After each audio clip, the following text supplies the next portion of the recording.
오늘 저는 하나님의 얼굴이라고 하는 제목으로 말씀을 통하여 함께 은혜 나누기 원합니다. 하나님을 만나본 적이 있는가? 라는 말과 하나님을 뵌 적이 있는가? 라는 말은 굉장한 차이가 있죠. 여러분, 하나님의 얼굴을 보신 적이 있습니까? 보고 싶지는 않으세요? 호기심이 아니라 성도라고 한다면 언젠가는 반드시 배워야 할 것입니다. 하나님을 다 만나 본 적은 있어요. 또 각자 저마다의 개인적인 체험은 있습니다. 하나님을 만난다라고 하는 의미는 매우 포괄적이죠. 그런데 본다라고 하는 것은 매우 특별하고 고유한 의미가 있습니다. 에덴 동산에 타락 이전에 살던 아담은 하나님을 보았었죠. 하나님을 보면서 살았었습니다. 그런데 범죄와 함께 내어 쫓기게 되었고 하나님 볼 수 없게 되었습니다. 그런데 이 인류 역사가 다 끝나는 마지막 순간, 성경의 맨 마지막 요한계시록 맨 마지막 장에서 보게 되면 그 맨 마지막 부분에 이런 말씀이 기록되어 있는 것을 봅니다. 요한계시록 22장 3절 4절 다시 저주가 없으며, 그러니까 모든 저주가 사라졌고 회복됐고 완전해지게 된 것을 말하고 있는 것이죠. 하나님과 그 어린 양의 보좌가 그 가운데 있으리니 그의 종들이 그를 섬기며 그의 얼굴을 볼 터이요 라고 기록합니다. 나는 이 말씀을 읽을 때마다 가슴이 막 설레요. 하나님의 얼굴을 본다는 거예요. 하나님의 얼굴을 보면서 산다라고 말을 하고 있는 것이죠. 구약시대는 하나님의 얼굴을 볼 수가 없었습니다.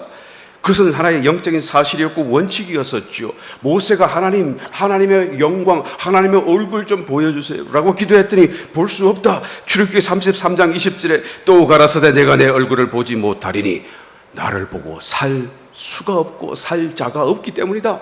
내가 내 얼굴을 본다면 너는 죽는다라는 그 말씀이에요. 그러니까 구약시대는 하나님을 볼 수가 없었어요. 신약시대는 완전하게 달라져 버리고 말았습니다. 예수님이 처음 하시는 공생의 설교에서 마음이 청결한지는 마태복음 5장 8절 복이 있나니 저희가 하나님을 볼 것이요. 완전히 달라져 버린 거예요. 하나님을 보게 되었다, 볼 수 있게 되었다라고 말씀하는 것입니다. 요한복음 3장 3절 예수께서 대답하여 가라사대 진실로 진실로 내게 이르노니 사람이 거듭나지 아니하면 하나님 나라를 볼 수 없느니라. 거듭나면 볼 수 있다는 말씀이죠. 요한복음 3장 5절 예수께서 대답하시되 진실로 진실로 내게 이르노니 사람이 물과 성령으로 거듭나지 아니하면 하나님 나라에 들어갈 수 없느니라. 물과 성령으로 거듭나면 들어갈 수 있다라는 말씀이 되는 거예요. 영 안에서 성숙하고 준비된 사람은 들어갈 수 있고 볼 수 있다. 신약시대는. 그래서 정말로 신약시대를 살면서 많은 사람들, 알려지지 않은 중에 많은 사람들이 정말로 하나님을 배웠고 정말로 하나님의 나라에 살아있는 동안에 들어갔던 것을 체험적으로 남겨놓은 것을 볼 수가 있어요. 아빌라의 테레사 같은 사람은 정말로 실제 체험 속에서 하나님을 보았었어요. 너무 신비한, 너무 설명할 수 없는 많은 일들을. 그런데 그가 일일이 다 그것을 책으로 기록해 둔 것을 우리 만나볼 수가 있습니다. 십자가의 성 요한이라고 하는 사람도 마찬가지. 정말로 하나님을 만났더니 그는 라고만 기록하고 있는 거예요. 도무지 이것을 어떻게 설명할 수가 없는 것이죠. 자기의 어떤 지성, 자기의 어떤 감성, 자기의 어떤 그런 혼적인 모든 다른 감각과 기능들이 너무 높은 하나님의 거룩하심 앞에서 그것을 수용할 수도 없고 이해할 수도 없고 받아들일 수도 없고 설명할 수도 없으니까 어떻게 합니까? 이렇게만 쓰고 있는 것을 보게 되는 거예요. 여러분, 이 외에도 얼마든지 있지 않겠습니까? 사도 바울도 다메섹 도상에서 처음에 아직 거듭나지 않은 상태에서 주님이 나타나셨지만 주님을 볼 수가 없었어요. 영이 거듭나지 않았으니까. 그러니까 소리로만 주님의 음성을 들었을 뿐인 것이죠. 그러다가 나중에 고린도후서 12장에서 보니까 그가 셋째 하늘을 갔다라고 기록하지 않습니까? 그때 내가 내 몸 안에 있었는지 몸 밖에 있었는지 나는 모르거니 하나님을 아시느니라.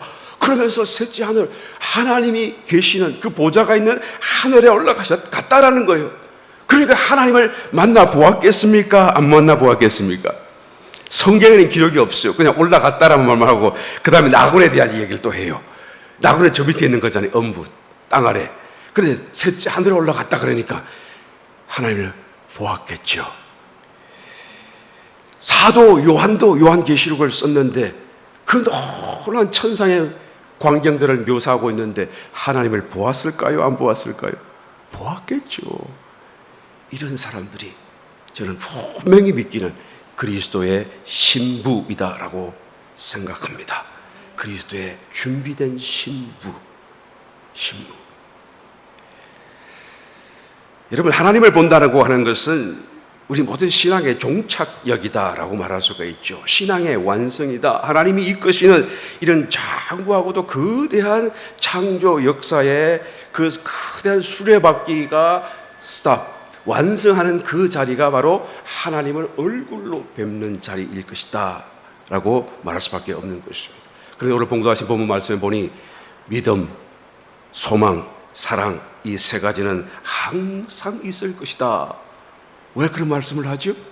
이 길을 가는 데 있어서 이 세 가지 항목들이 반드시 필요하고 또 이 세 가지 항목들이 우리의 신앙의 완성을 위하여 우리를 돕는 또한 수단이 될 것이기 때문이다 라는 것입니다. 믿음이 없이는 하나님을 볼 수가 없기 때문인 것입니다. 죽은 나사로를 찾아오신 주님, 그 나사로의 무덤 앞에서 돌을 치우라 라고 말씀하시니까 마르다가 뭐라고 그럽니까? 주여, 죽은 지가 이미 나흘 되었어요. 냄새가 납니다. 왜 굳이 열려고 그러는 것이죠? 예수님이 말씀하시기를 요한복음 11장 40절에 내 말이 내가 믿으면 하나님의 영광을 보리라 하지 아니하였느냐? 내가 그 말을 한 적이 있다. 내가 믿기만 하면 하나님의 영광을 보게 될 것이다 라는 걸 다시 한번 리마인드 시켜 주었어. 언제 그런 말을 하셨습니까? 그 앞에 요한복음 11장 23절로 가서 보게 되면 예수님이 늦게 왔다라고 왜 일찍 오시지 않았냐고 원망하는 마르다 마리아 앞에서 주님이 그런 말씀을 하셨어요.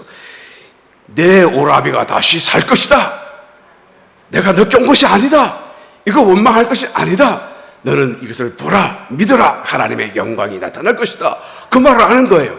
내 오라비가 다시 살 거다. 그러니까 마르다가 뭐라고 대답을 합니까? 예, 마지막 날 부활에는 다시 살 줄을 내가 아나이다. 그 말은 내가 오라비가 지금 살아난다는 것이 아니라 마지막 날 부활날에 모든 믿는 성도가 일어나는 그날에는 내 오라비도 다시 살 것을 내가 믿습니다 라고 지금 고백하는 거잖아요. 그래서 주님은 내가 지금 말하기를 내 오라비가 지금 살아날 것이다 라는 그 말씀인데 이 마르다는 아니요, 나는 그 말을 믿지 못하겠습니다 라고 말하는 것과 다름없는 거예요. 예수님이 재차 말씀합니다. 나는 부활이요 생명이니 나를 믿는 자는 죽어도 살겠고 무릇 살아서 나를 믿는 자는 영원히 죽지 아니하리니. 이제는 다시 주님이 말씀합니다. 내가 이것을 믿느냐라고 다시 묻는 거예요.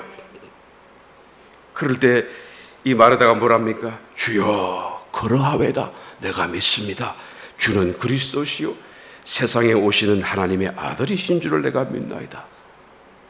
주님이 그리스도인 것을 내가 믿고 주님이 인자이신 것을 내가 믿지만 주님이 성육신하신 것도 내가 믿지만 그러나 주님 다시 내 오라비가 지금 살아나는 것은 내가 믿을 수가 없습니다 라고 하는 말인 거예요. 하나님을 믿습니다. 주님을 믿습니다. 그러면서도 주님의 말씀을 못 믿는 거예요. 주님이 하시는 그 말씀을 못 믿는 거예요. 여러분, 참 이상 아이러니라고 할 수밖에 없지만 이런 사실이 정말로 일어나는 것이죠. 우리의 삶에도 일어나는 것이죠. 나는 하나님을 믿어요라고 하는데 사실은 하나님을 안 믿고 있어요. 이 마르다가 본 것은 하나님의 영광을 보지 못했습니다. 왜요? 못 믿었으니까. 믿는다고 말하지 않았으니까. 주님이 하시는 말씀은 내가 내 말을 믿으면 하나님의 영광을 보리라. 그러니까 마르다가 본 것은 오빠인 나사로가 죽었다가 살아나는 기적을 본 것이죠. 하나님의 영광을 본 것이 아닙니다. 하나님의 권능을 본 것이죠. 하나님의 권능으로 다시 살아나는 기적을 본 것이죠. 그 기적과 동시에 그 순간 그 속에 담겨져 있는 하나님의 영광을 보지는 못했던 거예요. 주님이 말씀하시는 그 영광, 마르다가 보게끔 supposed to be 되어져 있었던 그 영광을 마르다는 보지 못했어요. 만약 마르다가 기적도 보았고 그 부활하는 오빠를 보고 놀랐을 뿐만 아니라 그 자리에서 숨겨져 있는 믿음의 눈으로만 보이는 그 하나님의 영광을 보았다고 한다면 그가 가만히 있을 수 없었을 것입니다. 그 자리에 엎드려 경배드렸을 거예요. 성경은 그것을 기록하지 않습니다. 왜? 마르다가 보지 못했기 때문에. 그런데 여러분, 사도 요한은 요한복음 1장 14절에 가서 보게 되면 말씀이 육신이 되어 우리 가운데 거하심에 우리가 그 영광을 보니, 보았다는 거예요. 사도 요한은 보았다는 거예요. 그 영광을 보았어요. 그 영광이 어떤 것입니까? 아버지 독생자의 영광이에요. 그러니까 그리스도 외아들, 하나님의 외아들인 그리스도에게만 있을 법한 그 영광인 것을 그가 보았다는 거예요. 그 영광과 더불어 은혜가 충만, 진리가 충만, 정말로 충만한 은혜를 자기가 보았다라고 기록하는 것이죠. 이 영광, 이 빛나심은 그냥 뭐 겉으로 막 빛이 나가지고 그래서 보게 되었다 그런 얘기를 하는 게 아니죠. 육신의 눈으로 본 것이 아니고 믿음의 눈으로만 볼 수 있는 것임을 말하고 있는 것입니다. 그러니까 믿음의 눈을 갖고 보았더니 정말로 하나님 아들의 영광이 그 속에 있고 또 은혜와 진리가 충만한 것을 보았다라고 지금 사도 요한은 고백하고 있는 것입니다. 여러분, 하나님을 어떻게 볼 수 있나요? 살아서 믿음이 있어야 되는 거예요. 믿음의 눈으로 봐야 되는 거예요. 우리 모든 성도는 하나님을 믿습니다. 그렇지 않아요? 그러니까 저와 여러분 모두를 다 신자라고 말하고 저 세상에 있는 사람들 불신자라고 말을 하지 않습니까? 그런데 여러분, 이 신자 불신자의 개념은 밖에서 다른 사람이 우리를 볼 때 그런 관점에서 하는 말이에요. 그런데 우리가 믿는가 안 믿는가는 또 다른 문제죠. 우리가 하나님을 믿는다라고 하는 것과 우리가 구체적으로 하나님의 무엇을 믿는다, 어떤 말씀을 믿는다라고 하는 것은 다른 문제인 것입니다. 이것이 바로 믿음의 문제예요. 믿음은 이처럼 정말로 정확하고 구체적이고 매우 개별적인 사건을 말하는 것입니다. 부모가 예수를 믿었다고 그래서 그 부모님의 믿음으로 자녀가 저절로 구원받는 게 아니잖아요. 그 자녀도 다시 부모의 그런 믿음을 통하여서 깨닫고 돌이켜서 믿어야, 자신의 믿음이 있어야 자기도 구원받게 되는 것이죠. 이와 마찬가지로 각자 개인 그 믿음의 삶의 상황과 현상 속에서도 그 믿음은 아주 개별적으로 구체적으로 작동하고 적용된다라는 것을 우리는 알아야 되는 것이죠. 예수님께서 십자가에 못 박이시고 또 죽으셨는데 그것은 나의 죄를 대속하기 위하심이었고 또 나를 그 일로 인하여 다시 살리셨다라는 것을 내가 믿음으로 저와 여러분이 구원받게 된 것인 줄 믿습니다. 그런데 그 믿음이 있다고 그래서 성경에 있는 모든 약속과 축복과 말씀들이 저절로 내 삶 속에 막 성취되고 이루어지고 또한 나의 것이 되는 것은 아니잖아요. 주님을 믿는 믿음으로 구원받았어요. 그 믿음은 구원받는 믿음이었다고 한다면 이제는 축복과 약속의 말씀에 대한 또 다른 개별적인 믿음이 필요하다라는 거예요. 아, 나는 하나님을 믿어요. 무엇을 믿는다는 것입니까? 나는 하나님의 말씀을 믿어요. 그거는 충분하지가 않아요. 이것만으로는 믿음이라고 말할 수가 없는 것이죠. 무슨 말씀을 믿는다라는 것이 있어야 된다는 거예요. 아, 나는 하나님 모든 말씀을 다 믿어요. 여러분, 이런 말을 하는 것이 차라리 하나님 맞지 못합니다. 마치 기도할 때 알고 지은지 모르고 지은지 다 용서해 달라고 기도하는 거 똑같아요. 그런 기도는 하나님 맞지 못해요. 차라리 안 하는 게 더 나아요. 왜요? 죄를 용서해 달라고 하는 것은 용서받기 위해서는 구체적으로 고백을 해야 되고 죄를 시인해야 되고 그리고 회개해야 되고 그리고 속죄할 게 있으면 속죄하고 또 갚을 게 있으면 갚아야 되고 그런 과정이 있어야지 그것이 되는 것인데 그냥 알고 지은지 모르고 지은지 다 용서해달라고 하는 것은 이것은 그런 과정 다 무시해버리고 그냥 알아서 용서해달라고 하는 얘기가 다름없잖아요. 이 말은 여러분 차라리 기도 안 하는 게 더 나아요. 하나님 앞에서 오히려 더 무례한 하나의 기도가 될 수밖에 없는 것이죠. 나는 하나님의 모든 말씀을 믿어요. 그 말은 여러분 진정한 믿음이라고 말할 수가 없어요. 구체적으로 내가 무슨 말씀을 믿는지를 우리가 말할 수 있어야 된다라는 것입니다. 개별적인 믿는 말씀이 나에게 있어야 돼요. 나는 주님이 곧 오신다는 그 말씀을 믿어요. 나는 그 말씀을 정말로 믿는 줄로 생각했어요. 그런데 정말로 그 말씀이 믿어지면 내 삶이 확 달라져야 되잖아요. 뭐 당장 오신다고 그러면 10년 뒤에 오신다고 그러면 내가 올해는 뭐라고 내년에는 뭐하고 뭔가 달라져야 되잖아요. 그런데 믿는데 삶은 비슷해. 그러니까 가만히 생각해보니까 정말로 내가 그 말을 나는 믿는다고 생각하지만은 정말로 믿고 있는가라는 생각이 들더라고요. 나는 하나님의 말씀을, 그러면 어떤 말씀을 믿는가 한번 생각해 보니까, 가만히 생각해 보니까 말씀을 믿는 게 별로 없는 것 같아. 이 부끄러운 얘기지만 하나님 말씀을 딱 내가 이거 정말로 믿어 라고 하는 그 말씀이 없는 것 같아요.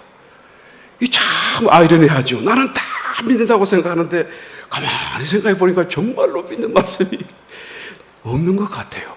나는 신자인 줄로 알았는데 가만히 생각해 불신자와 똑같은 거예요. 여러분들은 전혀 안 그러신가 보네요. 미동도 안 하시는 거 보니까 내가 그 말을 듣다 보면 그래 나도 맞아 가슴을 칠 것 같은데 여러분들은 다 잘 믿으시는 것 같아요. 정말로 신자라고 생각하는데 가만히 생각해보면 불신자 같아요. 나 하나님 믿고 싶어요. 하나님 이 말씀 내가 믿어야 돼요. 이 말씀 내가 내 삶에 꼭 필요한 말씀이에요. 그런데 그게 안 믿어져요. 하나님 나 어떻게 해야 돼요? 그리고 그 말씀을 써서 기록해서 벽에다 붙여두고 책상에다 붙여두고 그 말씀을 보고 기도하고 마음에 결심하고 하나님 나 이 말씀 좀 믿게 해달라고 그렇게 몸부림치는 어떤 말씀이 나에게 있어야 나는 믿는 사람이다라고 할 수가 있을 것입니다. 여러분 하나님의 말씀을 믿으세요. 할렐루야. 하나님의 말씀을 믿으려고 하십시오. 하나님의 말씀이 그냥 안 믿어지면 기록해서 써놓고라도 믿음의 씨름을 하게 되시기를 예수님 이름으로 축원합니다. 하면 된다. 안 되면 되게 하라. 그런 얘기 말고 그런 거 말고 하나님 말씀 말이에요. 하나님 말씀. 그 말씀을 다 적어놓고 막 실험을 하세요. 하나님 왜 이 말씀이 나는 안 믿어집니까? 나는 믿고 싶은데요. 나는 믿는다고 생각하는데 정작 왜 내 속에는 그 말씀이 안 들어옵니까? 계속해서 마음에 두고 그것을 되새기고 씨름하는 그런 어떤 믿음의 대상, 씨름의 대상이 나에게 일어나는 그 사람은 축복자인 줄 믿습니다. 왜? 하나님이 그를 도우시고 반드시 믿음으로 그를 채워주실 것을 우리는 알기 때문인 것이죠. 그 믿음이 어느 순간 딱 들어오는 그 순간 어떻게 됩니까? 그 다음에는 하나님의 영광이 내 마음속에 들어오는 것입니다. 할렐루야. 하나님을 보게 되는 종국적인 놀라운 축복이 일어나게 될 줄 믿습니다. 만약에 이런 것이 없다고 한다면 여러분 시간이 지나면서 저절로 하나님을 만나게 될 때가 오겠지? 절대 오지 않습니다. 물론 죽은 뒤에는 보게 되겠죠. 그건 안 됩니다. 여러분 죽기 전에 보아야 돼요. 죽기 전에 우리는 하나님의 얼굴을 뵐 수 있는 자리에까지 가야 돼요. 만약에 주님을 얼굴로 뵌다고 한다면 그것을 100%라고 한다면 그러면 적어도 51까지는 넘어가야 돼요. 할렐루야. 그래야 이기는 자라고 말할 수 있기 때문에 그런 것이죠. 그 영광을 뵐 수 있는 가까운 자리에까지라도 우리는 반드시 들어갈 수 있어야 될 줄 믿습니다. 이 믿음이 저와 여러분의 믿음이 되시기를 다시 한번 예수님을 축원합니다. 두 번째로 소망이 우리에게 필요한 것이죠. 소망은 믿음을 위한 영적인 고속도로로 우린 비유할 수가 있습니다. 이 소망은 믿음과 함께 같이 작동하는 것을 성경이 말씀해 주고 있습니다. 히브리서 11장 1절 믿음은 바라는 것들의 실상이요. 그러니까 믿음을 통해서 영적인 세계 그것이 다 실상으로 우리에게 다가오게 된다는 말씀인데 그런데 먼저 그 사이에 바라는 것이 있어야 돼요. 소망이죠. 우리의 소망이 있어야 그 소망을 따라 그것이 실제적으로 실상화될 수 있는 믿음이 역사된다라는 것을 말하고 있기 때문인 것입니다. 그러므로 믿음을 위해서라도 우리에게는 소망, 어떤 바라는 것이 그 전제가 되어서 준비되어져 있어야만 한다라는 것을 알 수가 있는 것이죠. 만약에 내 마음속에 소망이 있다고 한다면 그 사람은 믿을 준비가 되어져 있는 사람인 것입니다.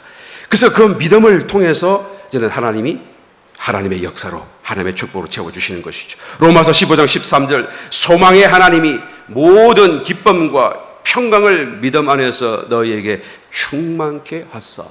소망의 하나님이세요. 우리의 소망 되시고 소망을 주시는 하나님, 그 하나님이 우리의 믿음 생활 속에 기쁨도 주시고 평강도 채워주시는데 우리의 믿음 생활 속에 왜 기쁘고 왜 평강인지 알고 보았더니 성령의 능력으로 소망이 넘치게 하시기 위함이다 라고 얘기하는 거예요. 그러니까 우리의 믿음 생활 속에 있는 기쁨보다도 더 중요한 게 소망이에요. 왜 기쁨을 주셨고 왜 평강을 주셨는가 보았더니 그것을 통하여 우리 가운데 이 소망이 넘치게 하시기를 하나님이 원하시기 때문이다라는 것을 지금 말하고 있는 것이죠. 그러니까 성도의 마음속에 여러분 소망이 있다고 하는 것은 매우 중요한 사건이 아닐 수가 없어요. 이 소망이 가득할 때 우리는 믿음이 또한 충만해져서 하나님의 온갖 역사와 축복이 우리의 삶 속에 다가올 수 있다는 것이죠. 이 소망이라고 하는 것, 성경에서 말하는 성경적인 소망은 우리가 일반적으로 생각하는 그런 어떤 소원이나 희망이나 뭐 그런 거하고 달라요. 영어로 하면 다 같이 hope. 그러나 두 가지의 뜻이 달라요. 성경적으로 말하는 소망과 우리가 말하는 그런 일반적인 소원이나 희망은 다른 것입니다. 우리의 일반적인 소원과 희망이라고 하는 것은 내 마음에서 내가 원하는 것, 나에게서 출발해서 내 중심적으로 또한 어떤 나의 미래에 다가올 어떤 아름다운 것을 그리는 것이 소원이고 또한 희망이라고 한다면, 이 소망이라고 하는 것은 하나님의 뜻이, 하나님의 나라가, 하나님의 하신 그 말씀이 이루어지기를 바라는 거예요. 그러니까 성경적인 소망은 우리의 일반적인 소원과 완전히 다른 것이죠. 우리의 일반적인 소원과 소망은 여러분 그것이 이루어질 수도 있지만 이루어지지도 않을 수도 얼마든지 있기 때문에 이루어지지 않은 그 순간에는 큰 실망이 되는 것입니다. 그러나 성경적인 소망은 실망하는 법이 없어요. 왜요? 하나님의 말씀은 반드시 이루어지기 때문에 그런 것이죠. 하나님의 일은 반드시 그대로 또한 진행되고 이루어지기 때문인 줄 믿습니다. 그러므로 이와 같은 성경적인 소망 속에 사는 사람들은 흔들리질 않아요. 늘 좌절하지 않고 낭망하지 않고 또한 그 길을 지속적으로 또한 견고하게 전진해 나갈 수가 있게 된다는 것이죠. 그러니까 소망의 끝에는 하나님이 기다려주시고 계시면서 그 하나님의 영광을 보게 되게 된다라는 것입니다. 바리새인들이 주님 앞에 나와서 한때 이런 질문을 한 적이 있습니다. 당신이 말하는 그 하나님의 나라, 천국은 어느 때에 이 땅에 임하겠습니까? 라고 물었더니 예수님이 대답하시기를 하나님의 나라는 볼 수 있게 임하는 것이 아니요. 눈에 안 보인다 그 말이에요. 또 여기 있다 저기 있다고도 못하리니 하나님의 나라는 너희 안에 있느니라 라고 말씀하셨죠. 그러니까 지금 와 있다 그 말이에요. 너희 육신의 눈에는 안 보일지라도 지금 너희 속에 와 있다라고 말씀하는 거잖아요. 그렇잖아요. 주님 와 계시니까 말이에요. 그런데 이 바리새인들은 그 말씀을 듣고도 천국이 와 있음을, 천국이 어떤 것임을 깨닫지를 못했어요. 왜 체험하지 못했습니까? 그들의 마음속에는 세상으로 가득 차 있기 때문에 그래요. 세상의 욕심, 세상의 자리, 명예, 부귀, 영화, 이런 모든 것으로 가득 차 있었기 때문인 것입니다. 땅만을 주목하고 살고 있었기 때문에 그런 것이죠. 하늘을 주목하지 않았어요. 하늘의 소망으로 채워지지 않았어요. 소망이 없는 그 마음에 천국이 보일 리가 없다라는 것을 말씀해 주고 있는 줄 믿습니다. 어떤 한 소년이 길을 가다가 $5 지폐를 주었습니다. 미국에 $5 지폐 있는 거 아시죠, 여러분? 아주 참 독특한 달러인데 $5짜리 너무 놀랐어요. 보기도 어려운데 이 달러를 주고 나니까 돈도 생기고 정말 보물도 어린 소년에 이것이 얼마나 크고 귀한 것입니까? 그래서 충격 비슷하게 다가왔어요. 이야, 길을 가다가 보니까 이런 횡재하는 일도 있네. 그러면서 그 다음부터는 계속 길만 보고 다니네. 평생을 길만 보고 다니네. 왜? 뭔가 또 줄까 싶어가지고. 그래서 거의 일생을 다 살고 나니까 정말로 많은 것을 주었습니다. 뭘 주었나 딱 펼치고 보니까 그러니까 단추 한 2만 개, 여자들 머리핀 한 5만 개, 그리고 동전 지폐 뭐 조금 더. 그러다가 일생을 다 살아버리고 말이야. 문제는 그거 죽느라고 땅만 쳐다보고 살다가 한 번도 하늘을 쳐다보지 못했어. 놀라운 하나님의 자연과 아름다움과 이런 모든 좋은 것들을 볼 텀이 없었던 것이죠. 넉마주의와 다를 바가 뭐가 있겠습니까? 여러분, 왜 이 얘기를 제가 지금 하고 있는지 여러분 잘 알고 계시죠? 할렐루야. 귀 있는 자는 들을지어다. 우리의 마음을 돌이켜야 되는 거예요. 우리의 삶을 보지 말고 하늘을 봐야 돼요. 그 소망이 내 속에 있을 때 믿음이 생겨나고, 믿음과 소망이 작동할 때 하나님의 영광을 보는 이 놀라운 축복이 다가오게 될 줄 믿습니다. 세 번째 또한 말씀하기를 사랑이 있어야 된다라고 말씀합니다. 그런데 그 중에서도 사랑이 제일이라 라고 하시는 그 말씀이 무슨 뜻입니까? 그 사랑이라고 하는 것이 바로 하나님의 존재 속성이기 때문인 거예요. 믿음도 중요하고 소망도 필요한 것이지만 그러나 사랑은 더 필요한 것이고 더 중요하다. 왜? 사랑은 하나님의 존재 속성이기 때문에. 요한 1서 4장 8절 사랑하지 아니하는 자는 하나님을 알지 못하나니 이는 하나님은 사랑이심이라. God is love. 그죠? 하나님은 사랑이 풍성하다 그 말이 아니에요. 하나님은 많이 사랑하신다 그 말이 아니에요. 하나님은 사랑이시다 그 말이에요. 하나님은 사랑하지 아니할 수 없다 그 말이에요. 하나님은 모든 것이 다 사랑이다 그 말이에요. 우리 애들은 채찍질을 하는 것도 사랑이다. 왜 아멘 안 해요? 모든 것이 다 사랑이다 그 말이에요. 하나님은 사랑이시다. 그 사랑이 드러나게 되면 우리는 하나님을 보는 것이다 그 말이에요. 요한일서 4장 12절 어느 때는 하나님을 본 사람이 없으되 만일 우리가 우리 서로 사랑하면 하나님이 우리 안에 거하시고 그의 사랑이 우리 안에 온전히 이루느니라. 그렇죠. 우리가 서로 사랑하면 그 사랑 자체가 하나님이시다 그 말이에요. 사랑이 나타나신 바 되었다 그 말이에요. 우리 가운데 하나님이 거하시도록 하기 위해서 우리가 서로 사랑하는 것이 조건이다라는 말씀이 아니고 우리가 사랑하면 그 사랑 그 자체가 하나님이시다 그 말이에요. 그 사랑이 우리 속에 계셨다가 우리가 하는 그 사랑을 통해서 밖으로 나타나신다. 보이시는 하나님으로 나타나신다라고 지금 말씀하는 것이죠. 그래서 사랑을 통하여 내가 남을 사랑하면 그 사람이 사랑이신 하나님을 느끼고 보고 듣고 하겠지만 그러나 그뿐인가요? 나도 내 속에만 계셨던 그 하나님을 나도 느끼고 보고 또한 체험하는 더 큰 축복이 되게 되는 줄 믿습니다. 그러므로 이 사랑보다도 더 하나님을 체험하는 데 있어서 더 뛰어나고 더 직접적인 것은 있을 수 없다. 그래서 사랑은 그 중에 제일이라 라고 말하는 것입니다. 여러분, 사랑은 행위와 연관되어져 있어요. 사랑은 하는 것입니다. 사랑은 말로만 할 수 있는 것이 아니에요. 생각으로 할 수 있는 것이 아닙니다. 그 사랑이 행위로 드러날 때 비로소 사랑이 되고 사랑이 완성되는 것입니다. 그래서 사랑이 사랑으로 또한 나타날 수 있게 되는 것이죠. 요한일서 3장 17절 누가 이 세상 재물을 가지고 형제의 궁핍함을 보고도 도와줄 마음을 막으면 하나님의 사랑이 어찌 그 속에 거할까 보냐. 자녀들아, 우리가 말과 혀로만 사랑하지 말고 오직 행함과 진실함으로 하자. 그러니까 사랑은 말로만 해서는 안 되고 생각으로만 해서는 안 되고 행동이 따라와야 사랑이 된다라는 말씀을 하는 것이죠.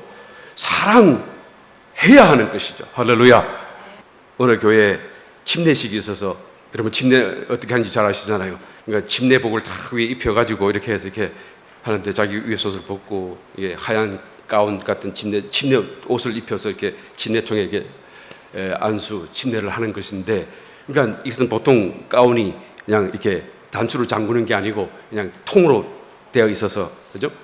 통으로 되어 있어서 목만 이렇게 되고 손만 탁 나오고 이렇게 되어 있는 게 많잖아요. 이게 또 의미가 더 깊어요, 사실은.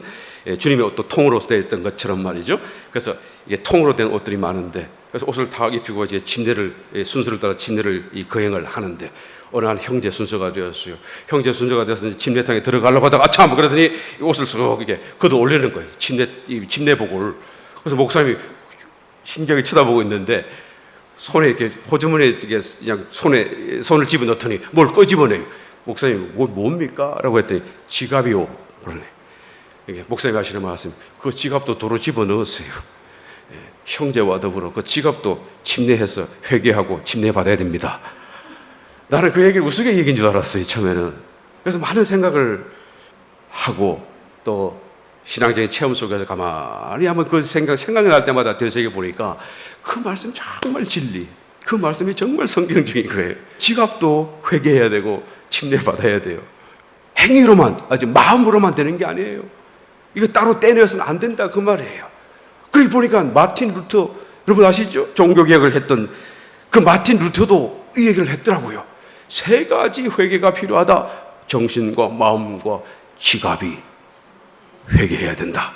그래야 진정한 회개가 된다. 말씀을 덧붙여서 만일 지갑이 회개하지 않으면 온전한 회개가 될 수 없다라고 마틴 루터가 그렇게 얘기했더라고. 그러므로 여러분, 정말로 우리는 우리의 그런 어떤 가진 것을 통해서 정말 행위를 가지고 섬기고 또 하나님을 위하여 내어드릴 수 있어야 되는 것입니다. 하나님께 내어드리는 것을 아까워해서는 안 돼요. 사랑이라고 하는 것이 여기에서 여러분 나타나는 것이고 또한 실행되는 것이고 완성케 되는 것입니다. 일전에 한번 제가 교회는 헌 거 가져오지 마세요. 쓰다 남은 거 가져오지 마세요. 좋은 것 가져오세요. 새 것으로 가져오세요. 하나님께 드린다는 심정으로 가장 좋은 것으로 교회를 가져와야 됩니다라고 말씀을 드렸더니 그때 이후로는 얘는 새 것도 안 가져오고 헌 것도 안 가져오고 이 어찌 된 일입니까 여러분? 네. something wrong. 하나님께 내어드린다는 마음으로 여러분 가장 좋은 것을 드리는 그런 마음으로 여러분 우리가 아껴서는 안 돼요. 섬기는데 또한 내 가진 소유를 가지고 궁핍한 형제를 보고 도와줄 마음을 막아서는 안 되는 것이죠. 자꾸 그것을 실행해야 되는 것입니다. 서로 이것을 통해서 하나님 앞에 또한 사랑을 보이고 사랑이신 하나님이 나타나도록 해야 되는 것입니다. 성경에 보니 초대교회의 그 공동체 생활을 사도행전 2장 44절에 이렇게 기록하고 있습니다. 믿는 사람이 다 함께 있어 모든 물건을 서로 통용하고 또 재산과 소유를 팔아 각 사람의 필요를 따라 나누어주고 날마다 마음을 같이하여 성전에 모이기를 힘쓰고 집에서 떡을 떼며 기쁨과 순전한 마음으로 음식을 먹고 하나님을 찬미하며 또 온 백성에게 칭송을 받으니 주께서 구원받는 사람을 날마다 더하게 하시니라. 여러분 이 사건들을 한번 상상을 해보시길 바라요. 다 함께 모여있어요. 아마 수만 명일 수도 있어요. 각자 집으로 나누어져서 이제는 모여서 생활을 하고 있는 것이죠. 그냥 그 절기 때 올라왔다가 베드로의 설교, 성령의 충만한 설교 말씀 듣고 그 자리에서 회개하고 구원받고 한 날에 3,000명, 5,000명 막 이렇게 회개하는 역사가 일어나니까 그 사람들이 그냥 자기 고향으로 내려가지 않고 그냥 예루살렘에 죽치고 사는 것입니다. 그때 호텔이 있어요. 뭐 어디 뭐 숙소가 있어요. 그러니까 믿는 사람들 집에 그냥 옹기종기 붙어서 살고 있는 것이죠. 그럴 때 함께 살고 있는데 어떻게 합니까? 모든 물건 네 것 내 것 없이 다 내어놓고 통용하고 재산도 소유도 다 팔아 사도 바람 내려놓으면 사도가 그것을 다 필요한 대로 나누어주고 그러고 생활하는 거예요. 얼마나 놀라운지 몰라요. 이렇게 하고 싶은데 우리는 할 수가 없지 않아요? 이거 흉내 낼 수 있는 게 아니잖아요. 예. 그냥 되는 게 아니잖아요. 이게 능력이에요. 사랑의 능력, 기쁨과 감동, 또 하나님에 대한 사랑, 이런 것들이 어우러져서 강하게 우리의 마음을 감동하기 때문에 이 일을 할 수 있는 것 아니겠어요? 이것은 흉내 낼 수 있는 부분이 아니다라는 것을 말할 수가 있어요. 그러면 초대교회 성도들은 왜 그렇게 위대한 사랑을 나타냈는가? 가만히 살펴보니까 이 말씀 바로 앞에 43절에 이런 말씀이 있습니다. 사람마다 두려워하는데 사도들로 인하여 기사와 표적이 많이 나타나니 이러면 되겠다 싶은 생각이 들더라고요. 그렇잖아요. 기사와 기적이 많이 일어나고 죽은 사람이 일어나고 막 이런 사건이 일어나면 우리가 정말로 기뻐할 것이고 정말로 박수치고 막 그냥 내 재산 다 내어놓고라도 하나님 사랑합니다 라고 막 하지 않겠나 하는 그런 생각이 들더라고요. 그러니까 우리에게 정작 필요한 것은 하나님의 기적과 표적과 기사가 아닌가 하는 그런 생각이 언뜻 들기도 합니다. 정말 이것이 오늘 우리 가운데 일어났다고 한다면 우리도 이와 같이 살 수 있지 않을까라는 생각을 해볼 수 있는 거예요. 그러다가 이것이 없으면 왜 우리는 기뻐할 수 없는가라는 질문이 들어오는 거예요. 왜 꼭 그것이 있어야만 우리는 기뻐할 수 있다고 생각하는가라는 생각이 들어오는 것입니다. 그냥 기뻐하면 기뻐할 수 없는가? 하나님은 그때나 지금이나 영원히 같은 분이시고 기적을 보여주셔도 하나님이 계신 것이고 기적을 나타내지 않아도 하나님은 살아계시는데 왜 기적을 통하여 기뻐할 수밖에 없는 것인가? 만약 내가 기적이 없음에도 불구하고 이와 같은 표적이 없음에도 불구하고 여전히 삶이 어려운 중에 있음에도 불구하고 하나님을 기뻐한다고 한다면 그럼에도 불구하고 더 내가 하나님 앞에 감사드린다고 한다면 그래서 내가 나의 모든 마음으로 성도를 사랑하고 교회를 사랑하고 하나님을 사랑한다고 한다면 여러분 그와 같은 사랑이 초대교회 성도들의 그 사랑보다 더 하나님께 영광이 되지 않겠어요? 더 하나님 앞에 큰 기쁨이 되지 않겠습니까? 더 큰 믿음이라고 상받지 않겠습니까? 사랑하시기를 예수님이 축원합니다. 기적이 일어나도 좋고 안 일어나도 하나님은 계시기 때문에 우리는 그 하나님으로 인한 그 말할 수 없는 감동이 저와 여러분 속에 넘쳐나서 서로 더 사랑하는 우리 요한의 또한 공동체가 되시기를 예수님의 이름으로 축원합니다. 그래서 주님이 우리 가운데 계신 것을 우리도 보고 또 어떤 새로운 사람들이 보고 놀라면서 날마다 사람이 더해지고 하나님의 나라가 확장되는 이 축복까지도 또한 우리 가운데 소유되어지는 우리 교회가 되시기를 예수님을 축원합니다. 믿음, 소망, 사랑 이것은 항상 우리 가운데 있을 것인데 그것을 통해서 빠르든 늦든 주님 다시 오시기 전에 우리가 다시 살아있는 그 시간 동안에 하나님의 얼굴을 뵙는 궁극적인 구원의 자리로 한 걸음씩 더 나아가는 저와 여러분 다 되시기를 예수님의 이름으로 축원합니다.